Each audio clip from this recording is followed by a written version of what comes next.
साथियों, न्यूनतम वेतन के सवाल पर हाई कोर्ट में जो केस चल रहा था पिछले 7 महीने से, जिस कारण आप पुनरीक्षित न्यूनतम वेतन मान से वंचित थे, माननीय न्यायालय ने आज मध्य प्रदेश के लाखों लाख कामगार कर्मचारी वर्ग के हित में अपना निर्णय सुनाते हुए जो स्टे लगा था उसे हटा दिया है। इसके लिए मैं मध्य प्रदेश के उन लाखों लाख आउटसोर्स अस्थायी कर्मचारियों को बधाई दूंगा जो निरंतर इस सवाल को लेकर संघर्ष कर रहे थे। जिला मुख्यालयों में धरने प्रदर्शन, 2 बार भोपाल में बड़े प्रदर्शन और इंदौर में श्रमायुक्त कार्यालय का घेराव जैसी संघर्षात्मक गतिविधियां ऑल डिपार्टमेंट आउटसोर्स अस्थायी कर्मचारी मोर्चा ने की थी, जिसका ये दबाव था सरकार के ऊपर, श्रम विभाग के ऊपर, कि उसे चुप रहकर माननीय न्यायालय को फैसला करने के लिए प्रेरित किया। सरकार की बदनामी इसलिए भी हो रही थी कि जब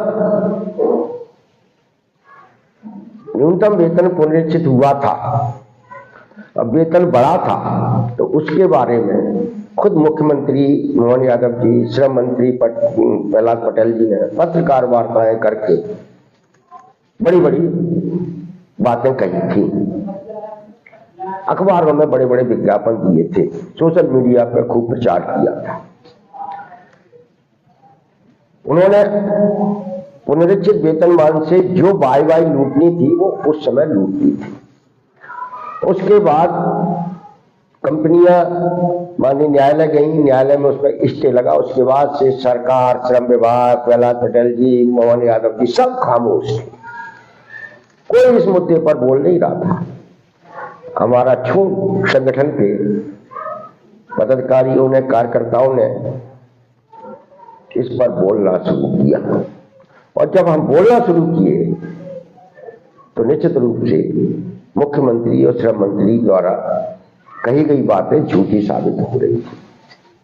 अप्रैल पेड मई वेतन मिल जाना, फिर उस वेतन का वापस कर लेना किसी भी लोकतांत्रिक व्यवस्था या लोकतंत्र के जरिए चुनी गई सरकार में बहुत ही निंदनीय काम था जो किया गया हमारे लाखों लाख आउटसोर्स कर्मचारियों के साथ।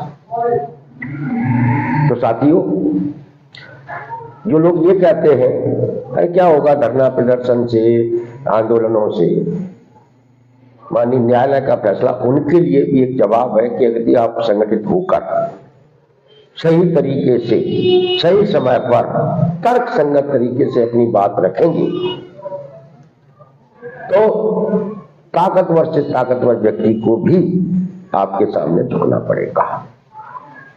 आज जो 7 महीने से जो सरकार चुप थी, उसे आज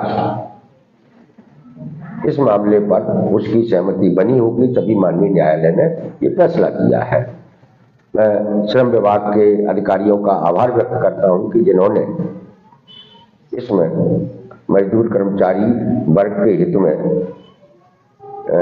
अपना पक्ष रखा, जो हम लोगों ने 21 नवंबर को इंदौर में उनसे आग्रह किया था। तो साथियों, लेकिन हमारी लड़ाई अब यहीं समाप्त होने वाली है।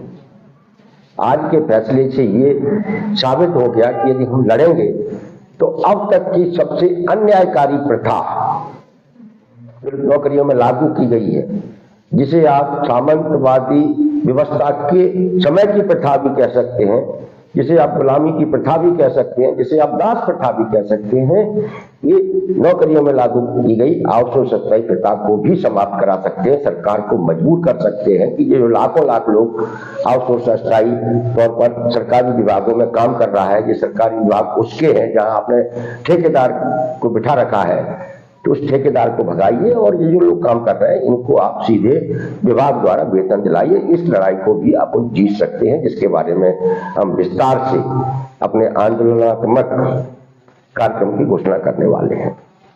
हमारी दूसरी एक और लड़ाई है। सिर्फ मध्य प्रदेश में कंपनी मालिकों के ही हौसले बुलंद नहीं थे कि वो वेतन कम दे रहे थे, वेतन नहीं देते थे, वेतन को रुकवा लेते थे। खुद सरकार अपने यहाँ काम करने वाले लोगों को भी न्यूनतम वेतन से बाहर रखे हुए है। वो लोग कौन है?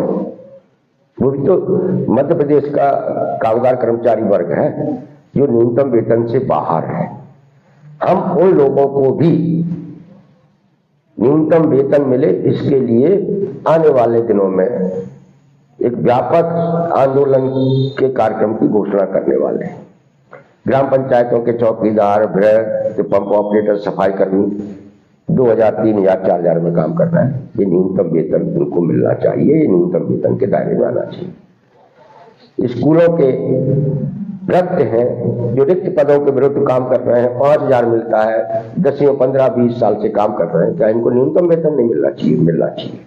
छात्रावासों की रसोइयां हैं, व्रत है, चौकीदार है, इन लोगों को 4000, 5000 मिलते हैं, क्या इनको न्यूनतम वेतन नहीं मिलना चाहिए? मिलना चाहिए। ऐसे ही अन्य भी कामगार कर्मचारी वर्ग है। हमारा योग शिक्षक है, 4000 में सरकार काम करा रही है, 3000 में, क्या उसको न्यूनतम वेतन नहीं मिलना चाहिए? ऐसा एक मोबिलाइजर है, इनको 4000 मिलते थे, अभी दबा हम लोगों के न्यूनतम वेतन का मुद्दा उठाने के बाद उन्होंने कहा कि हम 8000 करने वाले हैं, लेकिन अभी तक उसका आदेश नहीं मिला। न्यूनतम वेतन मिलना चाहिए। और हम लोगों का, हमारे संगठन का स्पष्ट मानना है कि मध्य प्रदेश के अंदर सरकारी विभागों में सरकार का जो जिस तरह का भी काम हमारा कामगार कर्मचारी वर्ग करता है, उस हर कामगार कर्मचारी वर्ग को न्यूनतम वेतन मिलना चाहिए। माननीय न्यायालय के आज के फैसले से ये साबित हो गया और ये हमारा भरोसा और विश्वास मजबूत हुआ है कि हम हर कामगार कर्मचारी वर्ग को न्यूनतम वेतन दिलाने की लड़ाई को जीतेंगे और अपने मकसद में सफल होंगे। तो साथियों, पुनः आप सब लोगों को जो न्यूनतम वेतन के सवाल पर हमारे साथ आंदोलनों में हिस्सेदारी करते रहे, उन सब साथियों को बहुत बहुत बधाई, शुभकामनाएं। ये मन में बिठा लीजिए, यदि आप लड़ेंगे तो जीतेंगे, चुपचाप बैठे रहेंगे तो ये जो लुटेरे हैं वो आपको गुलाम बना लेंगे। नमस्कार। के तनख्वाह के ऊपर मालिकों को आपत्ति हो गई, उस आपत्ति के ऊपर यहाँ आकर के और माननीय न्यायालय द्वारा स्थगन दे दिया इसमें। अब हम इफेक्टेड पर्सन है, वर्कर्स हैं, आज की तारीख में भी उनको अनस्किल्ड वालों को 10,225 रुपए मिल रहे हैं।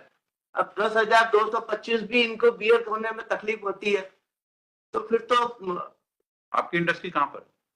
Sir, this is association, MP textile mill owners association. तो आपने स्टेट का मतलब नया का बेनिफिट ही नहीं मिल रहा वर्कर? सर, उसके बाद स्टेट गवर्नमेंट ने नया नोटिफिकेशन जारी किया। हाँ, और दैट हैज बीन इम्प्लीमेंटेड। नया रेट बढ़े कि कम हुआ? नहीं, बढ़े सर। डीएस में ऐड हुआ है। 10,225 रुपए अनस्किल्ड को मिलता है अक्टूबर 2024 में। 2 बार डीए बढ़ चुका है उसके बाद में। नहीं, इसमें जो स्टे हुआ है नोटिफिकेशन जी,